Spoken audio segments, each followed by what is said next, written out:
Oil markets edge higher after days of attacks in the Persian Gulf. That's the headline from the New York Times, and it's a story that touches your gas tank, your investment portfolio, and one of the most strategically critical waterways on the planet.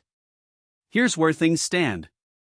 Oil prices nudged upward Sunday as trading resumed following a tense weekend of escalating military exchanges between Iran and the United States. The two countries had been holding to a ceasefire agreement, but that fragile peace is now under serious strain. It started Saturday, when an oil tanker was struck in the region. The U.S. military responded by hitting Iranian air defense sites and other military infrastructure. Then on Sunday, Iran's Revolutionary Guards said they struck back, targeting a U.S. naval base in Bahrain and an air base in Kuwait using drones and missiles. The good news, at least for now, no casualties were reported. So what does all this mean for oil? Brent crude, that's the global benchmark, was up just over 1%, trading at more than $73 a barrel. West Texas Intermediate, the U.S. benchmark, was also up more than 1%, sitting around $70 a barrel. These are modest moves, but markets are clearly on edge. The reason investors are watching so closely comes down to one place, the Strait of Hormuz.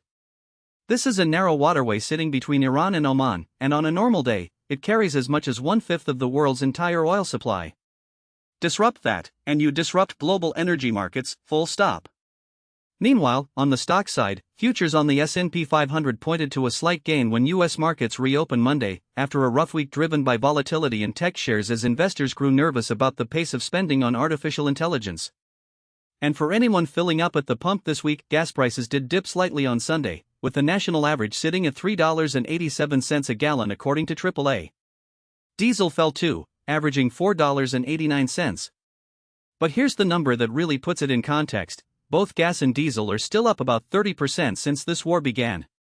Prices at the pump don't move in lockstep with crude oil, they usually trail by a few days, so drivers shouldn't expect immediate relief even if oil markets calm down.